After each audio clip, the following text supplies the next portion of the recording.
Hola, buenas tardes, compañeros y compañeras. Nosotros somos el grupo número 12 y nos tocó como tema la extradición, la ejecución de sentencias provenientes del extranjero.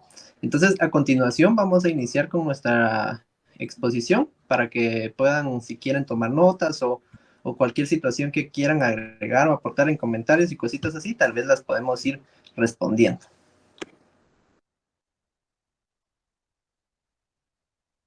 Entonces, vamos a iniciar con el primer compañero, que le tocaría la parte número 1.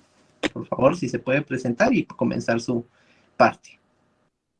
Gracias, muy buenas noches. Mi nombre es Elmar Arévalo y el tema que yo les voy a exponer en esta noche pues es el tema de la extradición.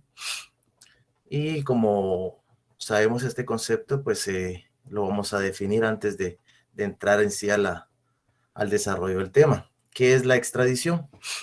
Pues la extradición es un procedimiento por el cual una persona acusada o condenada por un delito conforme a la ley de un estado es detenida y el Estado, existen dos clases de elementos, el Estado que requiere y el Estado requerido.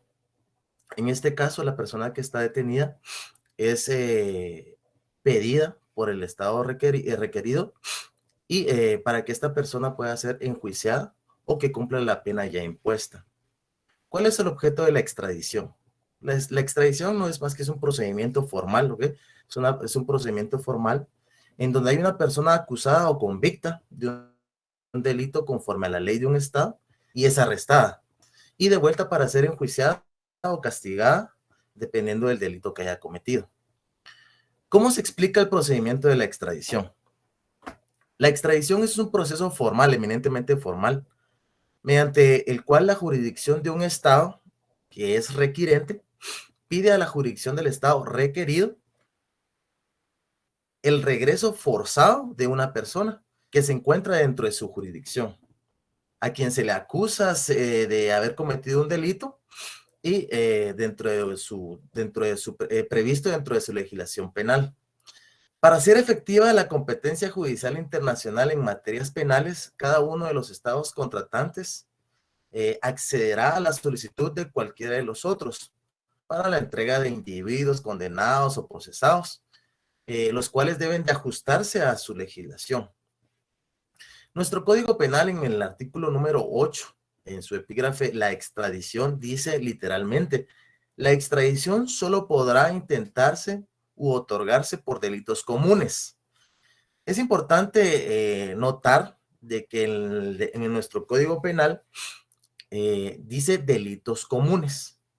Cuando se trate de extradición comprendida en tratados internacionales, solo podrá otorgarse si existe reciprocidad. Este es un principio muy importante dentro de la extradición, que más adelante lo iremos desarrollando, ¿verdad? Ya que es importante saber de que este principio debe estar contenido dentro de los dos estados, tanto el estado requerido como el estado requirente. En ningún caso podrá intentarse ni otorgarse la extradición por delitos políticos. Esta es una excepción muy importante en cuanto a la extradición. ¿Por qué? Porque los delitos políticos no son materia de extradición, pero unido a esto, hay delitos también conexos a los delitos políticos. No importa que la persona que haya cometido el delito político aún haya cometido otro delito común, por ningún caso podrá otorgarse ni podrá intentarse la extradición. Dentro de este artículo encontramos lo que es el principio de reciprocidad, lo que acaba de mencionar anteriormente. ¿Qué es este principio? ¿Qué significa? Implica que los estados van a asumir derechos y deberes sobre la base de un tratado recíproco.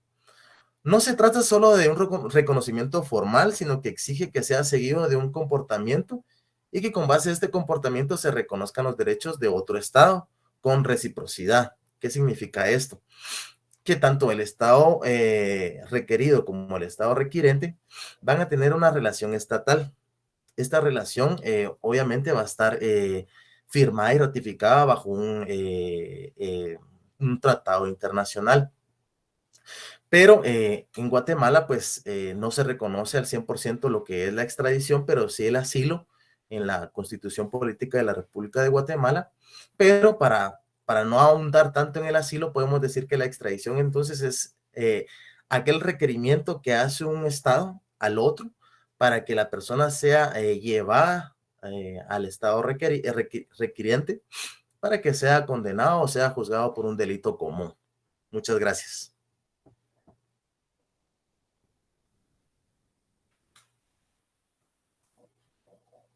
Asimismo, creo que iríamos con la compañera número 2, si pudiera de igual forma presentarse y continuar con su tema.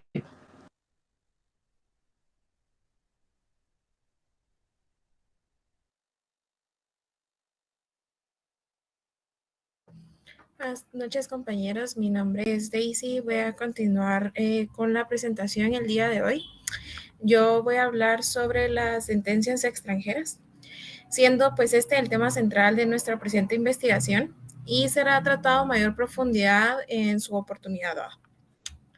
Por el momento vamos a indicar que la doctrina denomina sentencia extranjera a la resolución definitiva dentro de un proceso de carácter privado, la cual es dictada por un órgano jurisdiccional de un país que no es aquel en el que ha de surtir efectos.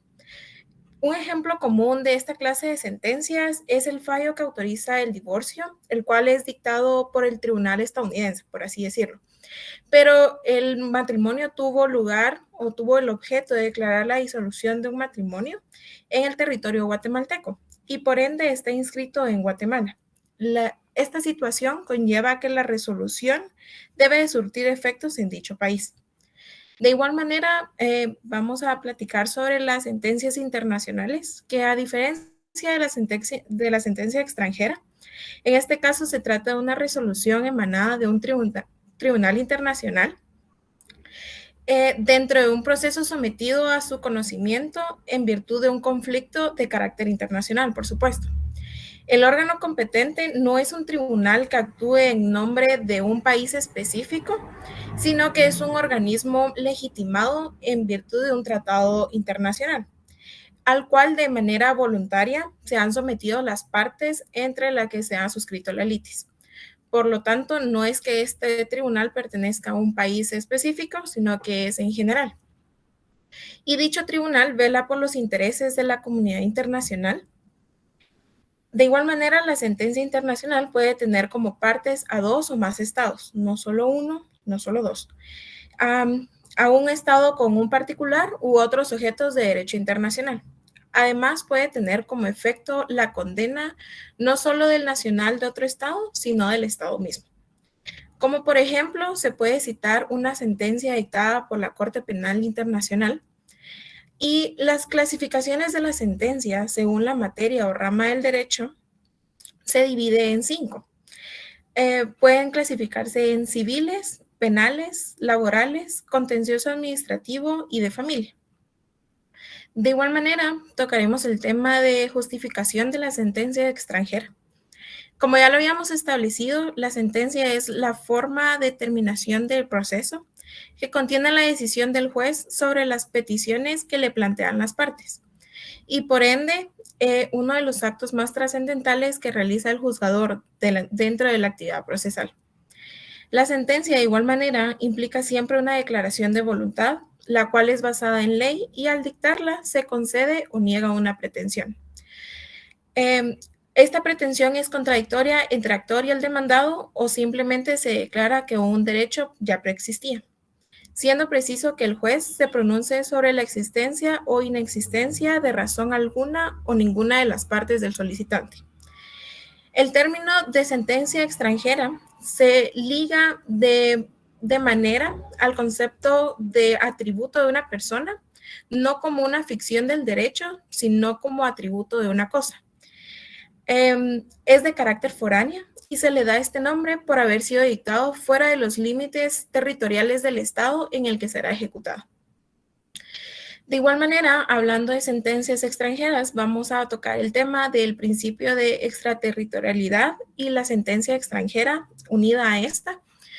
Para esto debemos de desarrollar el concepto de jurisdicción, que se indicó que es un atributo del Estado soberano y que por ende ostenta un carácter territorial. De igual manera, en cuanto a la sentencia extranjera, ha sido necesario el desarrollo del principio denominado de extraterritorialidad. Este principio alude a la potencialidad que tiene la sentencia extranjera de producir efectos aún fuera del territorio que abarca el Estado, bajo cuya jurisdicción ha sido dictada. Este principio no significa que una aplicación automática, no, pues de ser así, el estudio quedaría sin fundamento alguno.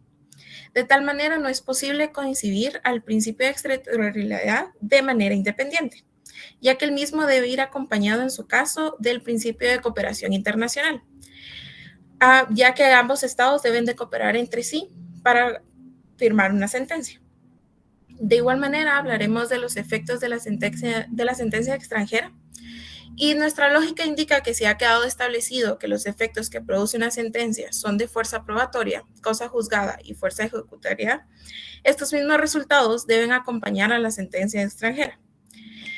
Por lo mismo, es importante establecer una línea de separación entre la autoridad de la cosa juzgada y la fuerza ejecutoria de la sentencia, por supuesto, que se derivan directamente de la soberanía.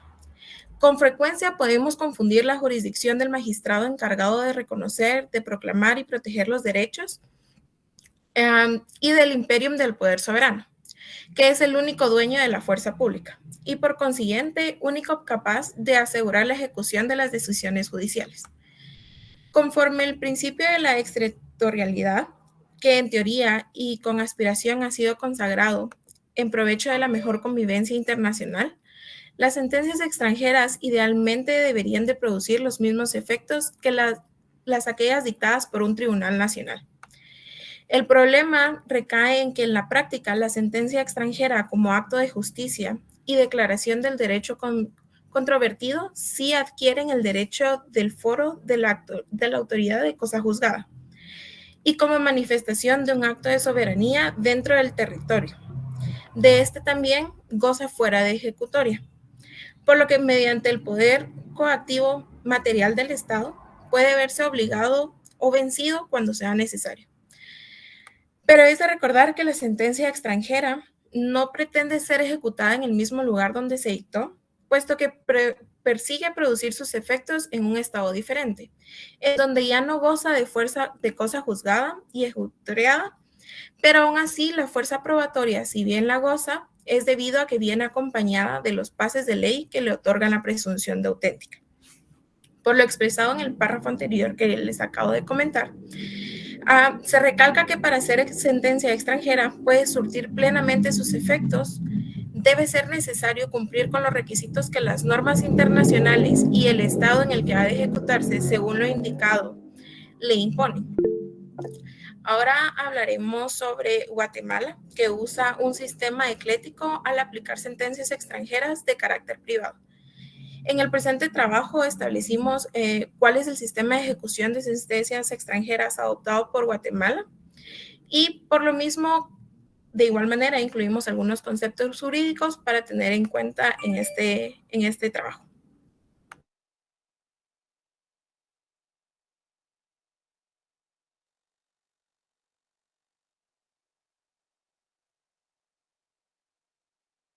Siendo así, considero que iríamos con la próxima compañera para que continúe la exposición. Buenas noches, mi nombre es Melissa y voy a continuar con los efectos. Los efectos producen efectos únicamente para los particulares que intervinieron en el proceso. Está el efecto de fuerza probatoria. Este se deriva del carácter auténtico de la sentencia como documento público por ser emitido por funcionario competente, por lo que es capaz de dar fe pública judicial sobre los hechos que han sido directamente comprobados ante el tribunal que la dictó. La eficacia probatoria de la sentencia no acredita los hechos admitidos en ella, solo comprueba los actos del juicio, es decir, que el fallo es un proceso intelectual del juez, en el cual admite o no un hecho como probado, el cual es reconstruido en un sentido documental dentro del expediente. El efecto de cosa juzgada. Este se refiere al fondo del asunto. Quiere decir lo que quedó establecido y se tiene como verdad legal contra la que no se admite prueba en contrario. Tiene como características inimpugnabilidad, inmutabilidad y non bis idem. Y ahora el efecto de fuerza ejecutoria. Este es la facultad que corresponde a la parte que ha obtenido sentencia favorable de hacer ejecutar judicialmente cuando el vencido no la cumple de modo voluntario. Entre las características que encontramos en las sentencias es que comprende un fallo que resuelve un conflicto de carácter privado entre particulares, los cuales pueden pertenecer a un mismo país o diversas naciones. También se dicta con base a puntos de contacto con varias legislaciones de carácter interno y a tratados internacionales. También es un tribunal el encargado de dirimir el conflicto y también es de carácter interno. Se fundamenta en el principio de extraterritorialidad, que a su vez no puede concebirse sin la idea de cooperación internacional o en su caso de soberanía del Estado comisionado. También existe un proceso de ejecución preestablecido, el que necesariamente se fundamenta en el derecho interno del Estado, en el que se ejecutará la resolución y puede existir tratados en materia de derecho procesal internacional, que también regulan la materia. Ahora voy a hablar sobre los principios en que se fundamenta el derecho procesal internacional en materia de ejecución de sentencias extranjeras. Encontramos el principio de extraterritorialidad. Este principio hace referencia a la potencialidad que tiene la sentencia extranjera de producir efectos aún fuera del territorio que abarca el Estado bajo cuya jurisdicción ha sido dictada. No es una aplicación automática, ya que este principio debe ir acompañado del principio de cooperación internacional. El principio de cooperación internacional comprende todas las modalidades concesionales de ayuda y colaboración entre los países que contribuyen a procesos de desarrollo mediante la transferencia de recursos técnicos y financieros entre diversos actores del sistema internacional. Este principio se encuentra regulado en la Carta de las Naciones Unidas, firmada en San Francisco, California, Estados Unidos de América, en su artículo 1, numerales 2 y 3. El principio pacta sunt servanda. Este principio implica que cualquiera que sea la forma en que se ha estipulado lo pactado, debe ser fielmente cumplido, o sea, estarse a lo pactado. Este lo encontramos en el artículo 26 de la Convención de Viena sobre el derecho de los tratados de 1986. El principio de buena fe. Este es un principio general del derecho, el cual impone lealtad y la intención de cumplir con los deberes jurídicos que resultan de lo pactado, y que no se procede de manera ilegítima. Lo encontramos regulado en el artículo 26 de la Convención de Viena sobre Derecho de los Tratados y en el artículo 2, inciso 2 de la Carta de las Naciones Unidas. El principio de reciprocidad. En derecho internacional, a falta de norma coactiva, sujeción al mismo trato que reciban el Estado o los nacionales suyos por parte de otro a que se haga referencia. El principio lex fori, conocido como ley de fuero, establece que la competencia, las formas de procedimiento y medios de defensa se rigen por la ley del lugar donde se ejercite la acción. Es decir, que el derecho se rige y regula el proceso y el proceso que regula se rige en lugar donde se ventila el litigio. Principio de oficiosidad. Este principio estipula que el interés de las partes es lo que determina el avance del proceso. Esto cuando ya se ha accedido a la promoción de la ejecución de la sentencia fuera del país en que se produjo, la transmisión de cartas rogatorias y el envío a la autoridad competente del Estado requerido, su calificación, la determinación del juez competente para ejecutar el fallo y la ejecución del mismo. Esto se hace de manera oficiosa por las autoridades centrales involucradas y el tribunal requerido. El principio de inmunidad de jurisdicción. Un tribunal extranjero emisor de una resolución que por los puntos de contacto existentes debe surtir efectos fuera del foro. Carece de poder de coacción sobre la persona y patrimonio del sujeto condenado, al encontrarse fuera de su territorio. Es necesario solicitar la colaboración del órgano jurisdiccional competente en el lugar de ubicación para que se le reconozca la validez de su determinación y la mande a ejecutar dentro de su territorio. El principio del debido proceso. Es un derecho fundamental contentivo de principios y garantías que son indispensables de observar en diversos procedimientos para que se obtenga una solución sustancialmente justa, requerida siempre dentro del marco del Estado social, democrático y de derecho. Este lo encontramos regulado en el artículo 12 de la Constitución Política de la República de Guatemala. El principio del lex rei citae. Este establece que los bienes muebles o inmuebles se rigen por la ley del lugar donde estén ubicados.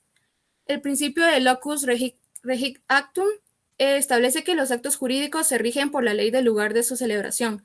Sin importar la nacionalidad de las partes, el lugar donde el negocio jurídico se celebre regirá y determinará las formalidades intrínsecas del acto. El principio lex loci celebrationis. Este principio toma como base el lugar de celebración del acuerdo para determinar las formalidades intrínsecas de los actos y negocios jurídicos. Y para concluir, el principio del lex loci executionis establece que se toma como punto fundamental el lugar en que se va a ejecutar el acto o negocio jurídico, y si va a ser distinto de aquel en el que se celebró. Todo cuanto concierne a su cumplimiento se rige de acuerdo con la ley del lugar de su ejecución.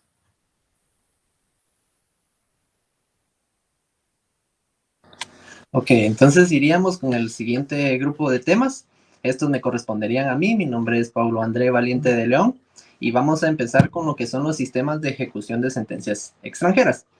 Vamos a hablar de 6 y vamos a empezar con este, que sería el sistema de inejecución absoluta. Este precisamente, en especial este, es un poquito distinto a los demás. ¿Por qué? Porque este niega a las sentencias toda eficacia, exigiendo así a otros países que se tenga un nuevo procedimiento. Entonces, este es como un poquito problemático. ¿Por qué? Por la denegatoria que existe entre ambos países. ¿Por qué? Tiene que existir, como ya lo decía el compañero Elmar, una verdadera reciprocidad para poder ejecutar estas sentencias. Precisamente curiosamente, mejor dicho, hay países como Dinamarca, Ecuador, Estados Unidos que las están aplicando. Por eso es un poquito impactante esto, porque tiene que haber mucha reciprocidad entre ellos para poder ejecutar una sentencia. Vamos a hablar también del sistema de cláusula de reciprocidad. Como bien decíamos, la reciprocidad en la ejecución de sentencias en el extranjero es muy importante. ¿Por qué? Porque esto refuerza la aplicación de la ley a nivel internacional. Entonces, de cláusula de reciprocidad tiene una política de ejecutar las sentencias de países que también provienen del Estado que las está requiriendo. Es decir, que se adopta la ley de la cual la está requiriendo. De estos podemos mencionar que también Alemania, Australia, Bulgaria y otros países que la están aplicando este tipo de sistema. Vamos a hablar del número 3, el sistema de ejecución previo examen de fondo. En esto existe un poquito de controversia porque muchas veces se dice de por qué hacer un examen si ya se ha realizado una sentencia como tal y ya se ha llevado el debido proceso para poder sentencia. Precisamente realiza eso, realiza un examen de forma, de fondo, para poder comprobar si la sentencia que se ejecutó se va a realizar conforme a la legislación de donde se va a ejecutar. Esta precisamente la está adoptando Argentina, Bélgica, Francia, Grecia, Luxemburgo, incluso Suiza. También podemos hablar del sistema exequatur, que este es el sistema en el cual de igual forma se hace un previo examen y esto se va haciendo con los requisitos establecidos en el ordenamiento que tiene cada país. Importantemente, más en el país en el que se está ejecutando, porque es en el cual se va a realizar la ejecución, entonces tiene que ir conforme al conglomerado de leyes que están en ese país. La ejecución de esa sentencia va a ser como que si fuera una sentencia nacional, ya que ellos la están ejecutando, entonces ellos la van a tomar como que si fuera una sentencia nacional. El quinto sistema que vamos a ver es el sistema de ejecución previo examen de fondo y de forma. Este es similar al que vimos anteriormente. En esta la diferencia es que se realiza un examen completo a la sentencia, y aunque no se va a realizar un juicio como tal, sino que se va a revisar más que todo el fondo y la forma en la cual se llevó a cabo la sentencia, de qué forma se ejecutó, y ya así poderla ejecutar en los países. Por ejemplo, en este caso, ejecutando Brasil, Francia y también Italia, si conforma parte de tener este sistema. Tenemos también como número 6 y como último sistema, por así decirlo, el de la Unión Europea. Este sistema es el que está regulado completamente en el reglamento C, que es precisamente el número 44/2001. Ahí se empieza a graficar todo el procedimiento del cual se va a realizar este sistema, y es el que adopta, como su mismo nombre lo dice, toda la Unión Europea. También vamos a hablar un poquito de lo que son sistemas doctrinales. Estos sistemas podemos mencionar el sistema diferencial, que depende más que todo de la nacionalidad de la parte que está condenando la sentencia. De esta manera, si se trata, digamos, de un país que está requiriendo, el condenado puede intentar ante la acción en cuanto al fondo de la cuestión. Pero si es extranjero, se excluye de toda discusión cuanto al fondo del asunto si se cumplen los requisitos de trámite. También podemos hablar del sistema integral.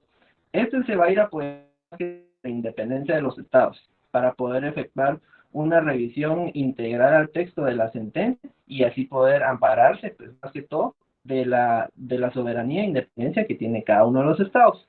El sistema número 3 del cual vamos a hablar es el de revisión atenuada. Es atenuada porque va a ir más que todo del lado del cual el sistema va a ejecutar. Digamos, todo va a ir del lado del que está ejecutando la sentencia. Entonces, se va a ir guiando más que todo por las leyes y por las normas del lugar en donde se está ejecutando la sentencia. También tenemos el sistema antirrevisionista. Más que todo se le va a llegar a una sentencia dictada por un juez de otro estado. Esta se va a limitar, digamos, a comprobar si es el fallo, si es de la forma que para ellos la adoptan, o si ha sido dictada por algún juez que es competente. También se va a tomar como requisito que sea si hay cosa juzgada o si tiene fuerza ejecutiva. Y si no contiene disposiciones contrarias al orden público internacional. Esto es primordial. Y vamos a ver por último el sistema del capricho. Más que todo es en el cual se le confía la discreción a una autoridad de alto rango, admitir o rechazar la ejecución de la sentencia. Estos serían los sistemas de ejecución de sentencias extranjeras. Entonces iríamos con la próxima compañera y así poder concluir. Buenas noches, mi nombre es Débora Dubón y como hablaban nuestros compañeros, ¿verdad? En el tema de extradición comprendida en tratados internacionales, para que éste tenga existencia debe existir una reciprocidad. En el Código Penal, Decreto 1773 y sus leyes anexas han establecido que en ninguno de los casos puede intentarse ni otorgarse la extradición por delitos políticos ni por delitos comunes conexos con aquellos. Dentro de este artículo encontramos lo que es el principio de reciprocidad, el cual quiere significar que implica que los estados van a asumir derechos y deberes sobre la base de un tratado recíproco. No se trata solo sobre un reconocimiento formal, sino que también exige que sea seguido de un comportamiento y con base a comportamientos que se reconozcan a los derechos de otros estados por reciprocidad. La Constitución Política de la República de Guatemala acerca de extradición dicta en su artículo 27 y su epígrafe de derecho de asilo, reconoce el derecho de asilo y lo otorga de acuerdo con las prácticas internacionales. Este procedimiento de extradición lo hace la Ley Reguladora del Procedimiento de Extradición, Decreto 28/2008, que establece en su título segundo, capítulo primero, en el procedimiento de extradición. El artículo 12 de esta ley establece que la solicitud de extradición pasiva debe formularse conforme lo establecido en tratados, convenios o arreglos internacionales. El Ministerio de Relaciones Exteriores debe remitir de esa manera la solicitud de extradición con toda la documentación recibida al fiscal general de la República, al jefe del Ministerio Público, dentro de los días siguientes a la fecha de su recepción. Esta solicitud formal de extradición deberá cumplir con los requisitos establecidos en el tratado, convenio o arreglo internacional. Cuando dichos instrumentos no contemplan requisitos específicos, se deberá establecer que como mínimo se hayan acompañado de la siguiente documentación. Primero, cuando la persona ha sido juzgada y condenada por los tribunales del Estado requiriente, debe presentar una copia autenticada de la sentencia. Y segundo, cuando el individuo es solamente un acusado, sindicado o imputado, debe presentar una copia auténtica de la orden de detención emanada por el juez competente. El Estado interesado podrá solicitar al Estado de Guatemala a través de la vía diplomática la detención provisional de una persona, informando sobre la existencia de una orden de aprehensión y asegurando que en el paso establecido en el arreglo internacional presenta la solicitud de forma de extradición. Una vez está detenida la persona pedida de extradición, el Ministerio Público solicitará un plazo que no exceda de 2 días, en forma verbal o de forma escrita, que se fije ahí mismo la audiencia para resolver el pedido formal de extradición, la que deberá celebrarse en un plazo no menos de 10 días ni mayor de 15 días contados a partir del momento del que fue requerida. En esta audiencia participa el Ministerio Público, el requerido, su abogado defensor y en su caso algún intérprete. La audiencia para decidir la procedencia de la solicitud de extradición se desarrollará de la siguiente manera. Lo vamos a poner por pasos. 1. El presidente del tribunal va a otorgar la palabra en su orden al Ministerio Público, al defensa y al requerido para que se manifiesten en relación con la solicitud formulada y que ofrezcan e incorporen los medios de prueba correspondientes.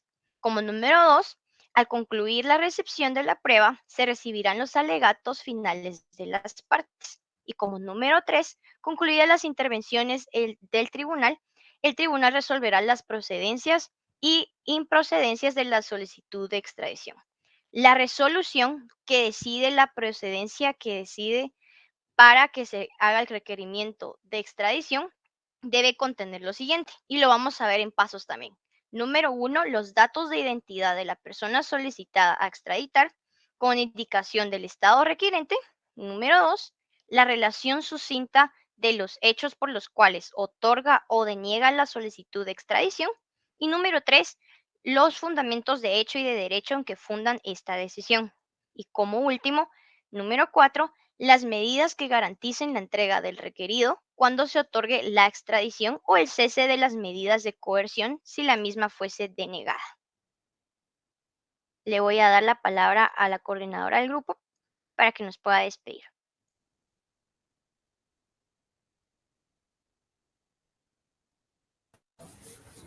Gracias, compañeros, por haber apoyado tanto en el trabajo escrito, a los compañeros que les tocó exponer. Espero sea de su agrado esta pequeña exposición, licenciado. Y con el video nos estaríamos despidiendo. Feliz tarde. Feliz tarde, muchas gracias. Buenas noches a todos. Feliz noche a todos. Feliz noche.